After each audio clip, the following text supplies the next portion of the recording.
अस्सलाम वालेकुम दोस्तों, अपनी नेक्स्ट वीडियो के साथ आपको वेलकम करता हूं अपने इस चैनल में। उम्मीद है सब खैरियत से होंगे। तो चलते हैं आज के अहम न्यूज़ की जानिब। सबसे पहले दोस्तों बात करेंगे नेशनल पुलिस की दो बड़ी अहम कार्रवाइयां की गई हैं, इस पे बात करेंगे। उसके बाद इंग्लैंड होम सेक्रेटरी के ख़िलाफ़ एक मुकदमा दर्ज किया गया है, इस पे बात करेंगे। घर के इन्फॉर्म में और काम का आलता बाखा, इस पे कुछ ज़रूरी मालूमात आप लोगों के साथ शेयर करूंगा।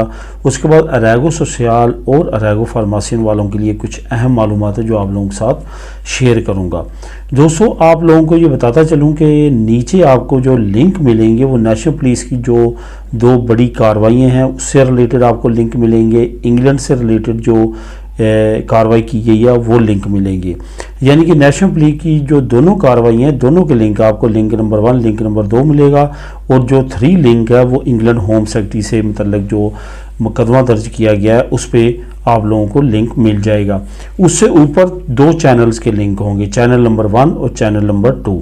उन चैनल्स पे जाके आप उन चैनल्स को लाजमी तौर पे सब्सक्राइब कर लें, वहाँ पे भी काफ़ी अहम वीडियोस है जो आपकी मददगार साबित हो सकती हैं।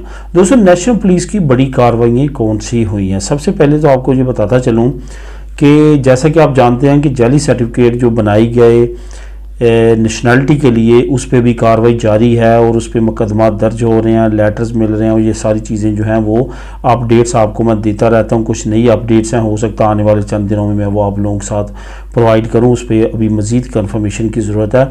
तो इस तरह की कार्रवाइयाँ जो हैं वो करने पे एक्शन होता है और उस पर जो है वो सज़ा मिलती है। जैसा कि आपको मालूम है कि अभी मुकदमा जो हैं वो अदालत में जा चुके हैं, लेकिन लोग बिल्कुल भी बाज नहीं आ रहे।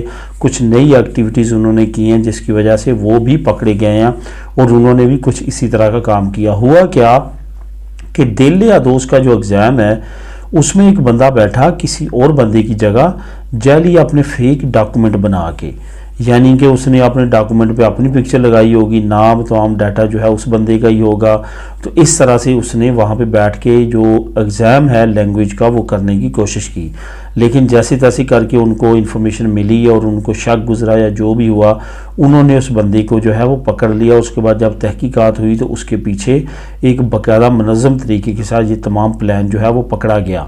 अब यहाँ पे ये भी आपको बताता चलूँ कि इस तरह की जो एक्टिविटीज़ होती हैं वो एक तो बंदा करता नहीं है, उसके पीछे और लोग भी होते हैं, और आने वाले वक्त में मज़ीद गिरफ्तारियाँ हो सकती हैं। हो सकता है कि ये गैंग काफ़ी अरसे से कुछ ऐसा काम कर रहा हो और कुछ और लोगों का लिस्ट में इजाफा हो सकता है जो कि इस तरीके के साथ नेशनलिटी ले चुके हों या अपना दिल या दोस्त का एग्ज़ाम पास करवा चुके हों। तो इससे रिलेटेड जो भी नई अपडेट्स होगी वो भी आप लोगों के साथ शेयर करूंगा। जो दूसरी अहम कार्रवाई की गई है ये भी काफ़ी ज़्यादा अब इस पर सख्ती होना शुरू हो चुकी है। हुआ कुछ इस तरह है कि एक दफ्तर को जो कि इन्फॉर्म जारी करता है अरेगो सोशल के, उनको मुख्तलिफ लोगों की तरफ से एक ही एड्रेस से 15 मिनटों के इन्फॉर्म जारी करने की रिक्वेस्ट की गई। यानी कि एक बंदा आया, उसने कहा जी मेरे 3 साल मुकम्मल हो चुके हैं अरेगो सोशल का के, तो मैं अपना इन्फॉर्म जारी करवाना चाहता हूं, जो कि मिलता है 3 साल के बाद।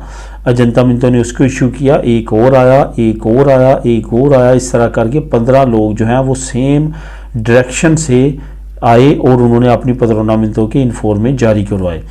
इस तमाम कार्रवाई के दौरान हुकूमत को शक गुजरा और उन्होंने मुतलका अपनी अथॉरिटीज़ के ज़रिए उस एड्रेस को चेक करवाया। वहाँ पे सिर्फ एक बंदा रहता था जो कि बाकी 15 लोगों से पैसे वसूल करता था हर महीने कुछ ना कुछ, और उनकी 15 लोगों की उसने 15 मिनट तो अपनी डायरेक्शन पे करवाई हुई थी। ये याद रखें कि ये बहुत बड़ा जुर्म समझा जाता है। ख़ास तौर पे अगर मैं 22 बास्को की बात करूं तो वहाँ पे बहुत सारे लोगों को ज़ाती तौर पे मैं जानता हूं जिनके डॉक्यूमेंट इसी बेस पे रिजेक्ट होते रहे क्योंकि उन्होंने फेक 15 में तो अपनी इंस्ट्रक्शंस पे करवाई हुई थी। इस वजह से इस तरह की एक्टिविटी से बाज रहें।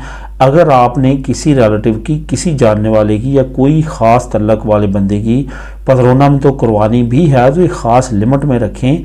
1, 2, 3 से कोई मसला नहीं बनता, लेकिन जब आप उसको बिज़नेस बना लेते हैं तो फिर आपके लिए मसाइल पैदा होते हैं, जैसे कि अभी इनके लिए मसाइल पैदा होंगे। उन्होंने इनकी नेशनलिटी के बारे में नहीं बताया, लेकिन ये ज़रूर कहा है कि ये फॉरेनर्स थे, गैर मुल्की थे जो इस तरह के काम में मुलव्वस थे। अब इनके खिलाफ भी अहम कार्रवाई हो सकती है। बहरहाल इसका लिंक भी आपको नीचे डिस्क्रिप्शन में मिल जाएगा, आप खुद भी इसको रीड कर सकेंगे। वहाँ पे तमाम चीज़ें बड़ी डिटेल के साथ उन्होंने दर्ज की हैं। अब दोस्तों बात करते हैं इंग्लैंड होम सेक्रेटरी की। इंग्लैंड होम सेक्रेटरी जो कि पहले थी और अब थी, आपको मालूम है ये दोनों इंडियन निजात जो है वो होम सेक्रेटरीज हैं। इनकी तरफ से काफ़ी अहम अपडेट्स अब तक इलीगल कम्युनिटी के लिए आती रही है और इन्होंने बहुत सारे कवानीन ऐसे बनाए हैं जो कि इलीगल इमिग्रेंट्स के लिए मज़ीद ज़िंदगी जो है वो तंग कर रहे हैं यूके में। इसी तरह की एक्टिविटीज़ जो है जो इस वक्त होम सेक्रेटरी हैं उनकी तरफ से भी जारी व सारी है। वो कोई भी ऐसा कानून बनाने से नहीं कतराती या कोई भी ऐसा स्टेप उठाने से नहीं कतराती जिससे इलीगल इमिग्रेंट्स के लिए मज़ीद वहाँ पर परेशानियाँ बढ़ें। कुछ इसी तरह की एक्टिविटीज़ इन्होंने की कि कुछ ऐसे सेंटर्स जहाँ पे 200 के करीब इलीगल इमिग्रेंट्स को ठहराया गया, उनके गिर्द बहुत बड़ी बड़ी बार्स लगाई गई और उनको इस तरह बनाया गया जिस तरह जेल होती है। उनकी वहाँ से एग्जिट आउट की एंट्री को बंद किया गया। 200 किलोमीटर शहरी एरियों से बाहर वो सेंटर्स बनाए गए और वहाँ पे सख्त सिक्योरिटी लगाई गई, कैमरे लगाए गए, सेम लाइक जैसे एक जेल होती है। तो इस पे वहाँ की जो कम्युनिटी है, ख़ास तौर पे जो सिविल सोसाइटी है और जो ह्यूमन राइट्स की ऑर्गेनाइजेशंस हैं, जिसमें कि बहुत अहम ऑर्गेनाइजेशन है, उन्होंने इसके अगेंस्ट अदालत में केस दायर कर दिया है कि इस तरह के सेंटर्स पूरे इंग्लैंड में जहाँ पे भी हैं वो गैर इंसानी है और बिल्कुल भी वो यूके की प्रेजेंटेशन नहीं करते। इनको फ़ौरन बिल्कुल बंद कर देना चाहिए। इस तरह की मुकदमे की अब जो सुनवाई है वो आने वाले वक्त में हो सकती है। अब इसको इनपुट कर दिया गया और इस मुकदमे को बाकायदा तौर पे अंदराज कर लिया गया है और अब ये होम सेक्रेटरी को इसके जवाबात देने पड़ेंगे कि क्यों इस तरह की नौबत आई कि उन्होंने इतने सख्त स्टेप्स उठाए और इलीगल इमिग्रेंट्स को जो बिलाशुबा बोट्स के ज़रिए आते हैं या दूसरे तरीक़ों से आते हैं उनको इस तरह से क्यों रखा गया। अब हुकूमत से की तरफ से इसका जवाब दाखिल होना बाकी है। अब दोस्तों बात करते हैं घर के इन्फॉर्मे के बारे में। घर के इन्फॉर्मों के बारे में काफ़ी लोग जो हैं वो कमेंट करते हैं और उसके बारे में पूछते हैं।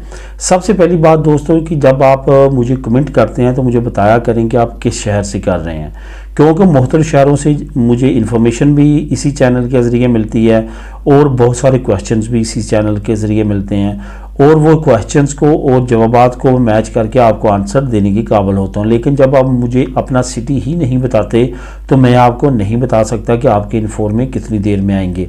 अब वो शहर ऐसे भी हैं जहाँ पे एक हफ्ते में इन्फॉर्मे आ रहा है, कुछ शहर ऐसे हैं जैसे 6-6 महीने भी वहाँ पे इन्फॉर्मे नहीं आते। बार्सिलोना में कुछ एरियाज़ ऐसे हैं जहाँ पे 4 महीने 5 महीने नॉर्मल लग जाते हैं। तो ये तमाम चीज़ों को लाजमी तौर पे आपने मेंशन करना है तो मैं बताने के काबिल हो सकता हूँ। तमाम स्पेन का जो ओवरऑल लॉ है बाई सरकारी ऑफिस का वो 3 महीने का होता है। 3 महीने के अंदर अंदर उन्होंने जवाब देना होता है। तो अमूमन तौर पे जहाँ पे इमिग्रेंट्स का रश नहीं है वहाँ पे 3 महीने से भी पहले आपके इन्फॉर्मे आ जाते हैं, लेकिन जहाँ पे रश है वहाँ पे टाइम ज़्यादा लगता है। दूसरी बात काम के आलते की और बाखे की। जब आप आलता और बाखा अपना करते हैं अपनी इम्प्रेसी से, ऑटोनोमो से, तो एक बात याद रखें कि बहुत सारे लोगों को इस कानून का मालूम नहीं है जो मैं बताता चलूँ। अगर आपका आलता किसी इम्प्रेसी के साथ चल रहा है, किसी ऑटोनोमो के साथ चल रहा है, ख्वाह वो फॉरनर का है, जहाँ वो स्पेनिश का है, किसी का भी है, तमाम के लिए कानून बराबर हैं। 1 साल अगर आपका कंटिन्यूसली चल जाता है आलता तो आप 2 महीने तक बाकासुनस पे जा सकते हैं। ये आपको वो जो आपका खैफे है वो आपका बाखा नहीं दे सकता। आपको छुट्टियां मिल जाएंगी, आपका वो टैक्स पे करेगा, आपका बाखा नहीं दे सकता। अगर वो बाखा देता है तो वो कानून का मुजरम होता है, आप उसके खिलाफ केस कर सकते हैं। और एक और बात आपको ये बताता चलूँ कि आपका आलता और बाखा जो है ये तमाम का तमाम आपके वीज़ा लिबराल पे रजिस्टर्ड होता रहता है। अपना वीज़ा लिबराल जो है वो वक्तन वक्तन निकलवा के देखते रहा करें और वहाँ पे तमाम इन्फॉर्मेशन होती है। बहुत सारे लोगों को वो निकालना ही नहीं आता। अपना टेलीफोन नंबर एक मरतबा जाके सूरीदा सोशल में रजिस्टर्ड करवा लें और वहाँ से आप ऑनलाइन किसी वक्त अपना जो वीज़ा लिबराल है वो चेक कर सकते हैं। अगर आप नहीं चेक कर सकते तो किसी थोड़े बहुत पढ़े लिखे जो कि मोबाइल को ऑपरेट करना जानता है या इन चीज़ों को जानता है उससे मदद ले सकते हैं, लेकिन अपना वीज़ा लिबराल ऐसी सिचुएशंस पे लाजमी तौर पे चेक करते रहा करें। अब आखिर में बात करता हूँ रैगो सोशल और रैगो फार्मासियोन के बारे में। बहुत सारे लोग ऐसे हैं जो कि आंखें बंद करती के पहले लोगों से कॉन्ट्रैक्ट ले लेते हैं, उनको पैसे दे देते हैं आप जल्दबाजी में, और बाद में उनको बड़े लंबे अरसे तक अपना टाइम ज़ाया करना पड़ता है और अपनी रकम भी वो ज़ाया कर बैठते हैं। यहाँ पे आपको मैं बताता चलूँ, जब आप कॉन्ट्रैक्ट लेते हैं लाजमी तौर पर किसी एक्स्ट्रा खैरिया के लायर को दिखाएँ। मैं सिर्फ ये कहूँगा एक्स्ट्रा खैरिया के लायर को, किसी और को नहीं। एक्स्ट्रा खैरिया का लायर वो होता है जो गैर मुल्कियों के मामलात का स्पेशलिस्ट होता है, उसको दिखाएं। अगर वो कहता है कि इस कॉन्ट्रैक्ट पे आपकी ये रैगो फार्मासियोन या रैगो सोशल पास हो जाएगी, फिर आप उस बंदे को रकम दें जिससे कॉन्ट्रैक्ट ले रहे हैं। अदरवाइज़ उसको पैसे दे के कॉन्ट्रैक्ट ना लें। बाद में क्या मसला बनता है, आपके पेपर पास नहीं होते, वहाँ से आपको रकम नहीं मिलती। यहाँ पे बहुत ज़्यादा हजरत लोग हैं जिन्होंने बहुत बड़े बड़े लोगों के साथ ज़्यादतियाँ की हैं, तो इस वजह से बी केयरफुल रहें। वो रकम ना दें उनको जब तक आपका काम नहीं होता। पहले की गारंटी डाल लें या इस तरह के और मामलात कर लें, क्योंकि रिसेंटली कुछ लोगों से ने रब्ता किया जिनके साथ इस तरह के मसले चल रहे हैं। तो यही वजह है कि वो पहले इतमाद कर लेते हैं आंखें बंद करके, और बाद में लड़ाई झगड़ों पर बात आती है, रकम आपकी ज़ाया होती है और आपके डॉक्यूमेंट भी आपको नहीं मिलते। इस वजह से इस मामले में ख़ास तौर पे बहुत ज़्यादा एहतियात करने की ज़रूरत है। तो दोस्तों ये थी आज की अहम इन्फॉर्मेशन और न्यूज़। मिलेंगे नेक्स्ट वीडियो में नई अपडेट्स के साथ। अल्लाह हाफिज़।